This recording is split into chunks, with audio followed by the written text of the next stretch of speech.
Blinkit లో ఏదైనా order చేసిన 10 నిమిషాల్లోనే ఫ్రీగా ఇంటికి డోర్ డెలివరీ చేస్తున్నారు. అది కూడా బయట కన్నా తక్కువ ప్రైస్ కి. అసలు ఇది ఎలా సాధ్యం? ఇక్కడ వీళ్ళు యూజ్ చేస్తున్న స్ట్రాటజీ ఏంటంటే, ఇంతకు ముందు మన ఇంటికి న్యూస్ పేపర్ వచ్చే టైంలో వాటిని తయారు చేయడానికి న్యూస్ పేపర్ కంపెనీస్ కి 8 to 12 రూపీస్ ఖర్చు అయ్యేది. కానీ మనకు మాత్రం 3 to 4 రూపీస్ కే వచ్చేది.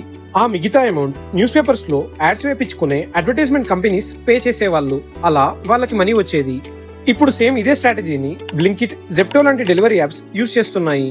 ఇప్పుడు మనం 1000 రూపీస్ వర్త్ ప్రొడక్ట్స్ ఆర్డర్ చేస్తే దాంట్లో 100 నుంచి 200 డిస్కౌంట్ చేసి మార్కెట్ లో కన్నా తక్కువ రేట్కే ఇస్తారు. మళ్ళీ అది కూడా మన ఇంటికే ఫ్రీగా డోర్ డెలివరీ చేస్తారు. బట్ ఇలా ఫ్రీగా డోర్ డెలివరీ, అది కూడా డిస్కౌంట్ లో చేస్తే వాళ్ళకి ప్రాఫిట్స్ మాట తర్వాత లాసెస్ వచ్చి కంపెనీ మూసుకోవాల్సి వస్తుంది. సో దాన్ని మేనేజ్ చేయడానికి ప్రొడక్ట్స్ తో పాటు different brand coupons, posters delivery చేస్తూ వాళ్ళకి బ్రాండ్ ప్రమోషన్ చేస్తారు. ఈ ప్రమోషన్స్ వల్ల వచ్చిన మనీ వల్లే డెలివరీ యాప్స్ కి ఎక్కువ ఇన్కమ్ వస్తుంది. అలా ఈ స్ట్రాటజీ వల్ల వాళ్ళకి ప్రాఫిట్స్ వస్తాయి, మనకి డిస్కౌంట్స్. ఇంకా ఇలాంటి ఇన్ఫర్మేటివ్ వీడియోస్ కోసం మన ఛానల్ ని సబ్స్క్రైబ్ చేయండి.